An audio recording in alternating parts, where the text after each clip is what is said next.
مسجد میں امامت کیا کرتا تھا. یہ 2004 کی بات ہوگی, 4 یا 5 کی. تو ایک بوڑھے آدمی تھے, 60 سال ان کی عمر ہوگی, وہ مجھ سے ملنے کے لیے آئے.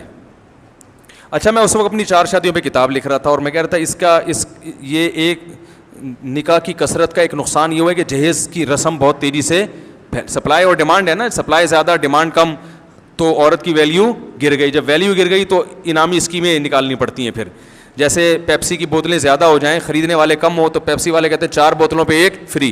تو میں کہہ رہا تھا عورت کی ڈیمانڈ کم ہو گئی ہے نکاح کے حوالے سے. ویسے تو گرل فرینڈ کے حوالے سے بہت ڈیمانڈ ہے, نکاح میں ڈیمانڈ کم ہو گئی. تو اب لڑکی کا باپ کہتا ہے بھائی بیٹی سے شادی کر لو, double bed free, fridge free, الماری فری. تو یہ انعامی پیکج ہے. تو اس کا حل یہ ہے کہ ڈیمانڈ بڑھا دو سپلائی کے مقابلے میں. ہر آدمی جب زیادہ نکاح کرے گا تو پھر عورتیں کم پڑ جائیں گی. کیا خیال ہے؟ پھر عورت کی ڈیمانڈ کیا ہو؟ گرل فرینڈ کے لیے تو بندوں کو لڑکیاں ملیں گی نہیں, کیونکہ جب ان کو اچھے اچھے میاں مل رہے ہیں تو وہ پاگل ہیں کہ کسی کو بوائے فرینڈ بنائیں. وہ کہیں گے بھائی یہ تو وفا کرے گا, میاں وفا کرتا ہے نا, بوائے فرینڈ تھوڑی وفا کرتا ہے. تو پھر وہ کیا ہو جائیں گی لڑکیاں مارکیٹ سے شارٹ. جب شارٹ ہو جائیں گی تو پھر لوگ پھر لڑکیوں کے ابا کے پاس آئیں گے, بھائی ہم, پھر وہ انعامی اسکیم ہے کہ بھائی میں اتنا مہر دے رہا ہوں اور میں آپ کی بیٹی کو ایک الگ باقاعدہ گھر بنا کے دوں گا, اور میں جو ہے وہ اور میں میڈیکل جو تعلیم ہے نا وہ میں مکمل کروا دوں گا اس کی. 2 سال ہو گئے نا, 2 سال میرے ذمہ, میں ڈاکٹر بنا دوں گا. پھر یہ ہوگا, آپ اس کو مذاق نہ سمجھیں, حقیقت ہے. صحابہ کے دور میں ایسا ہی ہوا کرتا تھا کہ جی میں کروں گا یہ سارے کام. تو میں کتاب لکھ رہا تھا, کیسا ایک کیا اللہ کی طرف سے ایک ہوا ہے کہ بالکل یہی میں لکھ رہا تھا کہ بوڑھے باپوں پہ جو ہے نا بیٹیاں بوجھ بن گئی ہیں. یہ مضمون میں لکھ رہا تھا کہ اسی دوران عصر کی نماز کا وقت ہوا, اور میری یہ جذبات سے کیفیت تھی کہ میری آنکھوں سے آنسو ٹپک رہے تھے. یعنی یہ جو میں نے کتاب لکھی ہے نا, یہ کوئی عیاشی کی کتاب نہیں ہے, جو حالات میں دیکھ رہا تھا. اور میں جب وہ لکھ رہا تھا تو وہ آنکھوں سے آنسو ٹپک کے نا وہ جو سیاہی ہے وہ پھیل رہی تھی صفحے پر, مجھے لکھنے میں دشواری ہو رہی تھی, ایسا جذباتی ہوا تھا میں اس وقت. نماز پڑھ کے میں واپس گھر کی طرف آ رہا ہوں تو ایک بوڑھے میاں نے راستے میں روک لیا. ان کو کیا پتا میں اس ٹاپک پہ لکھ رہا ہوں. انہوں نے کہا بیٹے میری 6 بیٹیاں ہیں, میں زندگی میری عذاب میں آ گئی ہے. ایسے بوڑھے آدمی کے زبان بھی ان کی لڑکھڑا رہی تھی, بولا نہیں جا رہا تھا. کہہ رہے ہیں یار رشتے تلاش کرتے کرتے اب ایک رشتہ ملا ہے بڑی بیٹی, دوسری بیٹی کے لیے, بڑی سے جو چھوٹی ہے. تو وہ کہہ رہے ہیں جہیز بھی میں نے انتظام کر لیا, مکان پہ میں نے برائے فروخت کی تختی بھی لگا دی ہے کہ یہ بھی بیچ کے میں جہیز اور جو بھی انتظامات کروں گا. لیکن بارات کا جو کھانا ہے اس میں وہ کم معیار پہ راضی نہیں ہو رہے. بارات میں بھی کھانا کھلا رہا ہوں لیکن معیار اتنا ہے کہ اگر میں نے اس بیٹی پہ یہ خرچ کر دیا تو دوسری بیٹیوں پہ کیا کروں گا میں. اس بیچارے کی جو کنڈیشن تھی نا, خدا کی قسم میرا دل چاہ رہا تھا کہ میں چیخے مار مار کے روؤں, چیخے مار مار کے روؤں کہ یار یہ کیا معاشرے نے بنا دیا بیٹیوں کو. تو مجھے آ گیا غصہ. میں نے کہا کہ آپ کا جو یہ بے شرم داماد ہے یہ نہیں دیکھ رہا آپ کی غربت. تو انہوں نے کہا بیٹا اس کے پاس لڑکیوں کی کمی بولو بھائی نہیں ہے. کہتے ہیں میں نے بڑی بیٹی کے معاملے میں یہ کیا تھا, جہیز بھی سب کچھ, بارات میں کھانا تھوڑا سا کم, یعنی ایک سنگل ڈش سے بریانی ہو جائے گی بھائی, کیوں میری جیب اجازت نہیں دے رہی تھی. تو رشتہ ٹوٹ گیا تھا اس بیس پہ. لڑکے والوں نے کہا تھا کہ ہم جب آئیں گے اور 1 ڈش ہوگی تو میرے دوستوں میں میرا معیار گر جائے گا, لوگ کہیں گے کہ میں کسی غریبوں سے شادی کر لی ہے. سمجھ میں آ رہی ہے بات؟ کہہ رہی ہے مصیبت سے ایک رشتہ ملا ہے, اب یہ بھی انکار کر دے گا, یہ بھی کیا کر دیں گے, انکار کر دیں گے. تو پھر جیسے بڑی بیٹی بیٹھی ہوئی ہے اس کی تو عمر اتنی ہو گئی اب اس کے رشتے کا امید ہی نہیں ہے, تو اس کا بھی تو کہہ رہے باقیوں کا کیا کروں گا میں. تو میں نے ان سے کہا, تو یہ میں بڑا جذباتی ہو گیا تھا نا اس وقت. پھر میں نے واپسی پہ یہ واقعہ بھی اپنی کتاب میں لکھا ہے, میری کتاب میں یہ واقعہ بھی آپ کو ملے گا جو اسی وقت لکھا پھر میں نے لا کے, اور پورا یہ بتایا کہ میں ابھی واقعہ لکھ کر گیا ہوں اور نماز پڑھ کے بالکل اسی سے ملتا جلتا واقعہ ہو. تو میں نے پھر ان کو کہا, وہی مجھے یہ میت والا واقعہ یاد آیا نا. میں نے کہا پھر آپ ایسا کریں بارات کا کھانا کھلائیں, کہیں سے انتظام کرتے ہیں, اللہ نے ہمیں توفیق دی ہم بھی کچھ کریں گے, اور ویسے کرنا چاہیے, بہرحال مدد تو کرنی چاہیے. مسئلہ یہ ہے کہ وہ انکار کرے گا. رشتے کے مسائل بہت ہیں, لڑکی والوں کو یہ منہ میں ہڈی دینی پڑتی ہے, ورنہ وہ اس سے بھی جاتے ہیں نا, اس گھر تو بسانا ہے اس نے.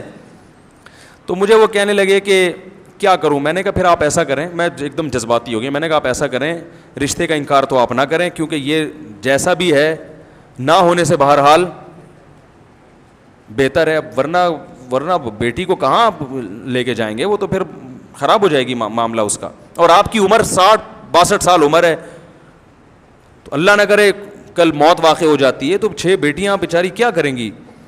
لبرل لوگوں کے پاس تو اس کا حل یہ کہ جاب کراؤ, ان کو پڑھاؤ لکھاؤ اور انڈیپینڈنٹ کر دو. یہ پاگل پنے والی باتیں ہیں, صحیح ہے نا. نیچر کا کوئی آلٹرنیٹ نہیں ہے. آپ جاب کر رہے ہو لیکن روٹی نہیں کھا پا رہے اس پیسوں سے, وہ جاب کسی کام کی ہے؟ کیونکہ روٹی آپ کی باڈی کی ریکوائرمنٹ ہے. تو اسی طرح میرے بھائی آپ کروڑ پتی بن جائیں, لڑکی کے پاس شوہر نہ ہو جو اس کی فزیکل ریکوائرمنٹ بھی ہے اور اس کی مینٹلی بھی اس کو جو ہے وہ اس کو سپورٹ کرے گی, یہ چیزیں نہ ہو تو آپ کے پاس قارون کا خزانہ بھی ہو, وہ اس کا آلٹرنیٹ نہیں ہو سکتا. یہ بالکل ایسا ہی ہے جیسے آپ کے جاب کرو, پیسہ کماؤ, مگر روٹی نہ کھاؤ. وہ کہے گا پھر کس کام کی جاب جب مجھے میری بیسک ضرورتیں پوری کرنے کا موقع نہیں مل رہا, اس سے وہ میری پوری نہیں ہونی, تو میں نے اس جاب کا کرنا کیا ہے.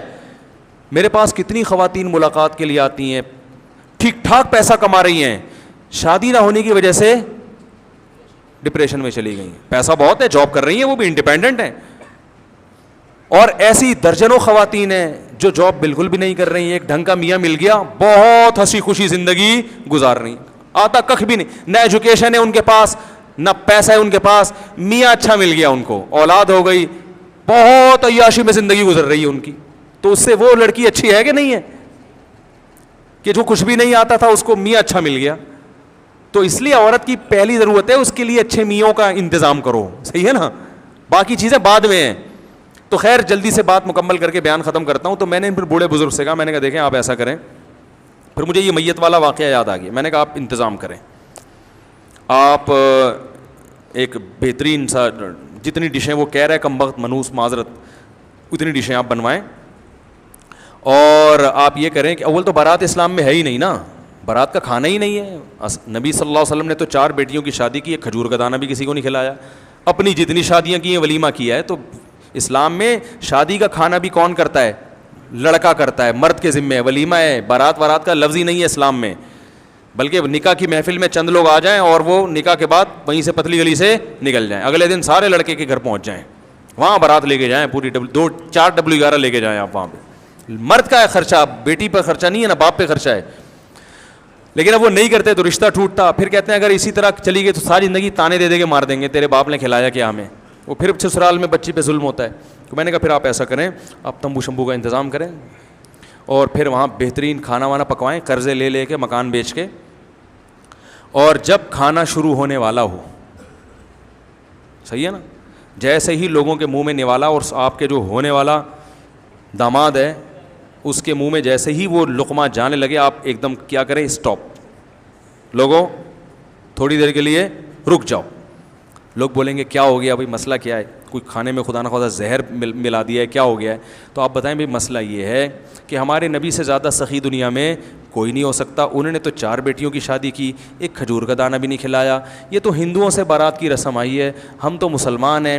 اب بتاؤ جس آدمی کے 6 بیٹیاں ہوں, وہ ایک بیٹی پہ 2.5-3 لاکھ کے کھانے کھلا کے تو پوری پراپرٹی تو گئی, اور ایک دن میں اڑا دی اس نے. مہمان آئے, بوٹیاں کھا کے چلے گئے, 1 ہفتے بعد ان کو یاد بھی نہیں رہتا کہ دعوت میں کس نے کیا کھلایا تھا. تو یہ جو بیڑا غرق کیا جا رہا ہے بوڑھے باپوں کا, بیٹیوں کے بے شرم داماد جو بیڑا غرق کر رہے ہیں, کیا یہ سمجھ میں آنے والی بات ہے؟ تو سب میں نے کہا جیسے ابراہیم علیہ السلام نے کہا تھا نا, انہوں نے پوچھا تھا کہ یہ ہمارے بتوں کا حشر نشر کس نے کیا, تو ابراہیم علیہ السلام نے فوراً کہہ دیا یہ بڑے والے نے کیا ہے. تو فوراً ان کے ایک دم ان کی جو کیفیت ہوئی, انہوں نے کہا یار ہم تو بڑی بیوقوف ہیں کہ ایسے کی عبادت کر رہے ہیں جو یہ بتا ہی نہیں سکتا کہ ہمیں مارا کس نے. ابراہیم علیہ السلام نے کہا ان سے پوچھ لو کس نے مارا ہے.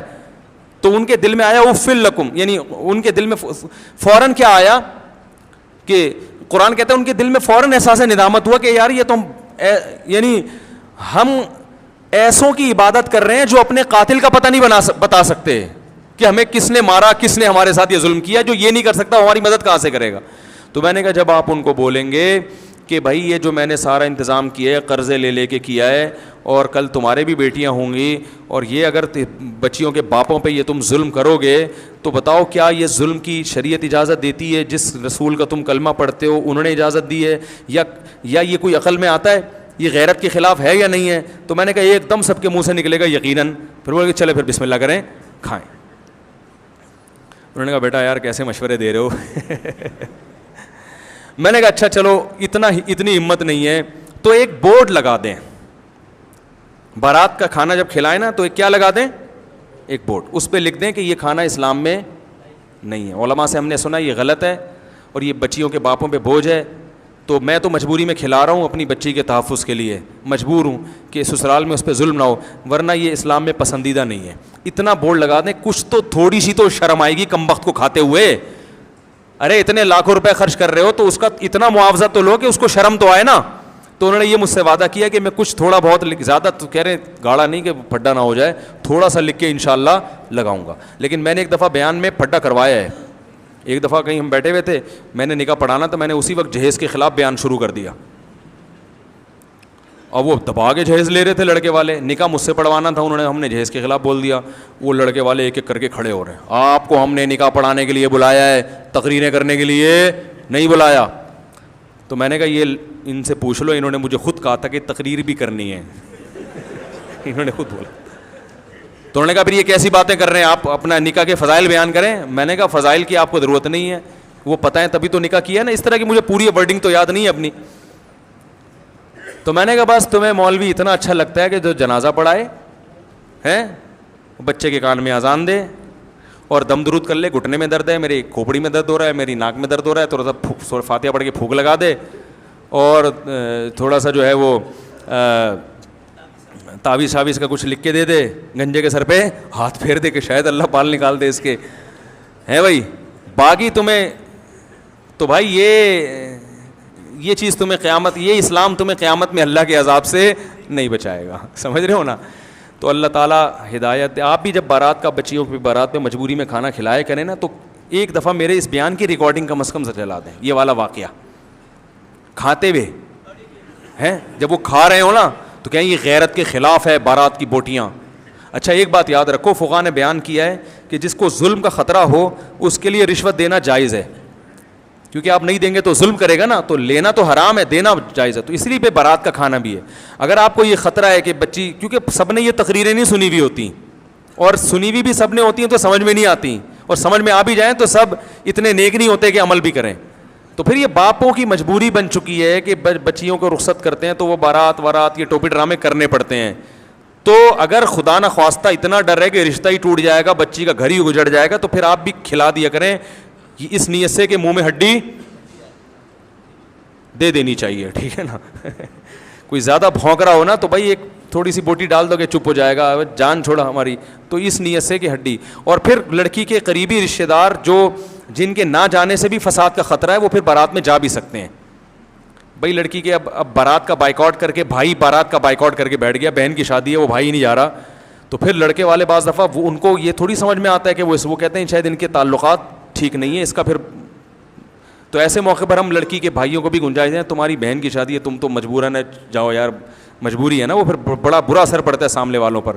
تو ابا ہی شارٹ ہو گئے وراثت سے کہ یہ ناجائز ہے, میری بیوی کر رہی ہے مجبوری میں تو میں نہیں آؤں گا. تو داماد بولے گا یہ تو پتہ نہیں بیٹی کا باپ ہی مارکیٹ سے کیا ہے, تو وہ پھر اور غلط مطلب لیا جاتا ہے. تو پھر رشوت جیسے ظلم سے بچنے کے لیے دی جاتی ہے نا, تو پھر وہ اس حد تک ان رشتہ داروں کا جانا بھی, اس کی بھی گنجائش ہوگی. سمجھ رہے ہیں, کیونکہ اس میں بعض لوگ غلو کرتے ہیں اور وہ کہتے ہیں بارات اسلام میں جب جائز نہیں ہے, ناجائز ہے, غلط ہے, تو وہ پھر اتنا بائیکاٹ کروا دیتے ہیں کہ وہ خود اس حالات سے گزرے نہیں ہوتے. نتیجہ یہ نکلتا ہے کہ پھر وہ بچیوں کی وہ طلاقیں ہو جاتی ہیں اور وہ رشتے ٹوٹ جاتے ہیں.